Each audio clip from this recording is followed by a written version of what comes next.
One time I got a call from the F block market. They said I should hurry. I ran down in my shorts and chappals and found him standing at the dry cleaners, holding a bundle of clothes to his chest, eyes shut tight. He growled if you touched him. The guy at the dry cleaners said he'd come asking for the way to the park, and that he suddenly snatched at the clothes Mrs. Sharma had just left on the counter, and that he said there'd been a mistake. Those were from his house. From his house. From his house. He knew the black dress with white lotuses and that green blouse. The men from the shop sort of stood around. Shambhu from the cigarette shop in a safari suit, Chauhan from the medical store chewing betel nut, Madan the grocer, and the dandy baker in his three-piece suit, scratching his trimmed goatee, and Govind the barber. So I ride an Enfield, you see, the classic 350.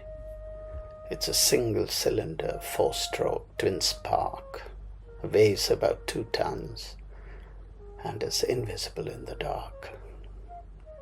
You ride 200 miles on this any direction, on a dusty road, and you stop combing your hair, tucking your shirt, doing polite conversation.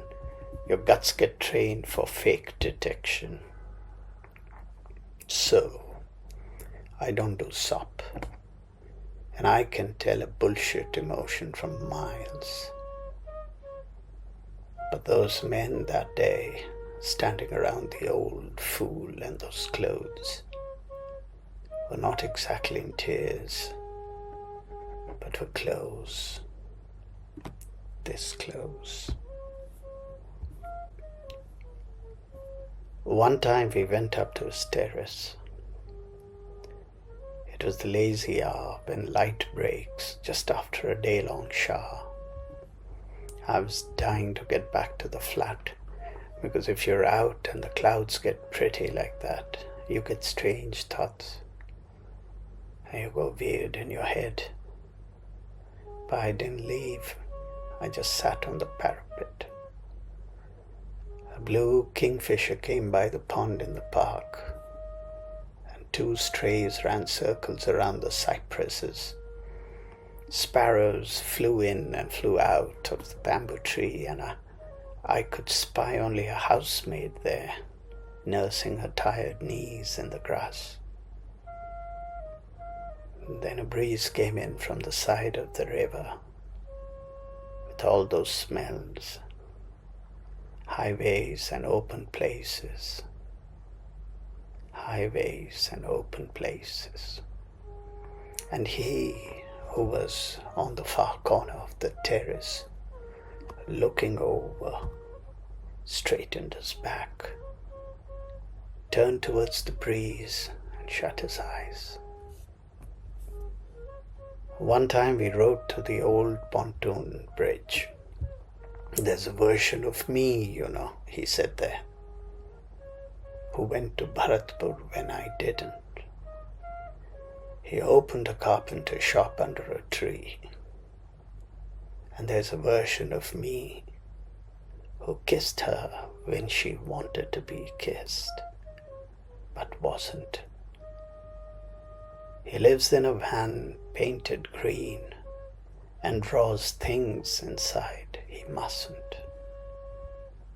And he smuggles across all the state borders a perfume he wants to sell but doesn't.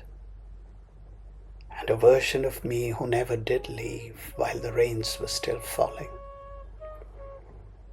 while the clouds were still heavy like thought, while she, with a tear on her left cheek, was still asking, "Do you not? Do you really not?" One time we sat waiting our turn at the hospital. We'd biked an hour in silence through the rain. Now there we watched TV on mute and kept checking our watches. He looked really old, like a wall with trees growing out. I was afraid he'd die that old, but he squeezed my knee and said, "Don't worry. People age like wheels, usually around the rim. And in what's rubbed off only can you tell what remains still." "It's just the rains," he said. "Don't worry. It's not what you see that makes me feeble. People age like wheels. People never age like people."